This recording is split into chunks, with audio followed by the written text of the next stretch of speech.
yeah. Ain't that so crispy? My brand new webcam, man.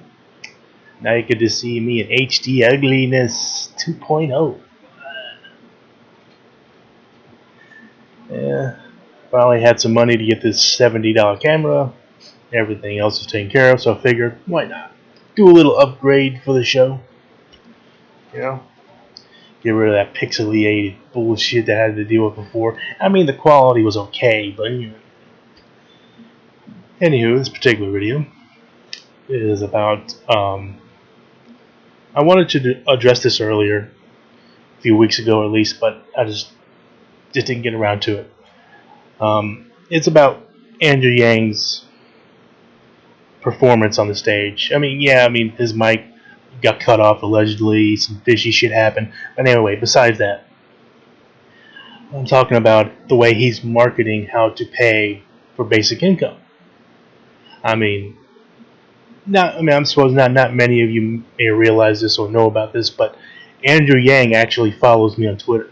Now, he's probably been following me for a good 6 months now, so it's probably that he followed me back when, he wasn't really that well known, and now that he's sort of blown up, I guess he's being a good guy and hasn't unfollowed me yet, or hasn't cleaned up his Twitter account that way yet. So I really appreciate, hey, I got a presidential candidate who follows me, right? Big whoop.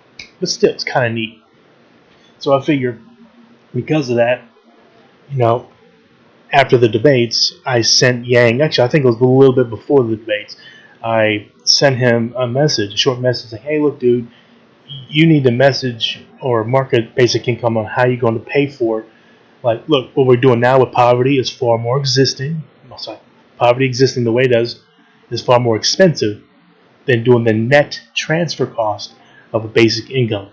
This concept is not that hard to understand. It really isn't. I mean, especially if you word it right and you market it effectively, people can go, oh, okay, wait. So there's actually a gross cost or a net cost of a basic income, and what we're doing now with poverty is much more expensive. That's what he should have done when he was on the debate stage. Instead of saying this stuff, well, we got to do value-added tax and this, that, and the other. Dude, that's going to confuse people. No, I'm not saying that what I'm proposing is super duper simple, but it's simple enough to where most people are going to understand that what we're doing now is, with poverty existing the way it does, is much more expensive than the basic income's net transfer cost. Okay, if you don't know what the basic income, the concept of the net transfer cost of a basic income, look it up in Google search or whatever. It's not hard to find. Check it out. There's plenty of articles on it explaining the concept, explaining the idea, on how it would work. To where the effective net cost is much closer to an estimated $600 billion a year instead of $3 trillion each and every year. It's just like, and even so, it's still a reshuffling of money, so we don't really have to worry about inflation being a worry. But anyway, that's for another video, I guess. But how he's marketing the idea is not really that effective. I mean, he looked like he just fumbled the ball on stage, and then with the shenanigans with his microphone, it just didn't look good. There's a guy promoting the idea of basic income, and he looked like he kind of fucked it up. Like, ugh. But the idea of basic income is still a very good one, and I feel that most people I spoke to in real life about it are very open to it, very receptive to it. I've yet to, get punched in the face for talking about the idea or suggesting all adult citizens get $1,000 a month to spend on whatever they choose, as a matter of an investment from the government to us as citizens and consumers. I've yet to get, well, you want to give you free money? Oh man, I just want to give you free money, man. Stop hitting me. But so seriously, most people, the way I explain it, because I've explained it. Especially if you've been listening to my live streams and seen my other videos, how there's a certain way I approach it. And the weird thing is like, I'll be talking to people who are hardcore Bernie Sanders supporters, and guess what? I'm one of them. But I also am for Yang Gang as well. You don't have to be one or the other. I'm for both. I support Yang for him getting out the idea about basic income, Medicare for all, things like that. Though I do have my problems with Yang's other policy positions like tuitionless college, the issue about that with him, the $15 an hour minimum wage. But besides that, I mean, don't get me wrong, I'll take Yang any day over the fucking millennium over Trump. I mean, that's just stone cold. But people who are Bernie Sanders supporters, right? They're like just have it in their head that you know what Andrew Yang is doing is, oh my god, it costs way too much. And I'll be trying to tell him, like, look, dude, you got to look up net cost of basic income, what it really costs in the end, the net transfer cost, and what we're doing now with poverty existing the way it does, how much that costs.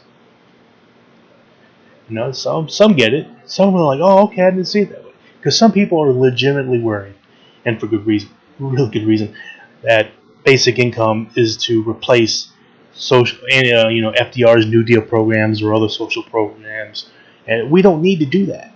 We don't need to cut any social programs whatsoever to do basic income, and we'd still save money compared to what we're doing now, letting poverty exist the way it does. We don't need to even raise taxes. We don't even need to do a value-added tax to do a basic income. Now, if you want to do a value-added tax to take advantage of the economic activity being generated by automated labor or a tax transaction, like those microtransactions with Wall Street as an extra, revenue source, fine, do that. But I'm saying it's not necessary to cut social programs, not necessary to raise taxes to do a basic fucking income. We can do it right fucking now. We're doing the more expensive, more shitty option with letting poverty exist the way it does, than just to do a basic income. I mean, an ounce of prevention really does beat a pound of cure. And so hopefully more and more people I talk to that are hardcore Bernie Sanders supporters understand that, hey, look, the way I'm promoting it, we don't need to cut no social programs. Because I think some people are really legitimately worried about that. Because Andrew Yang went on Joe Rogan's show, said he was going to cut programs like Social Security insurance to pay for basic income. I'm like, dude. And that's why I tried to reach out with him, about a month or so ago.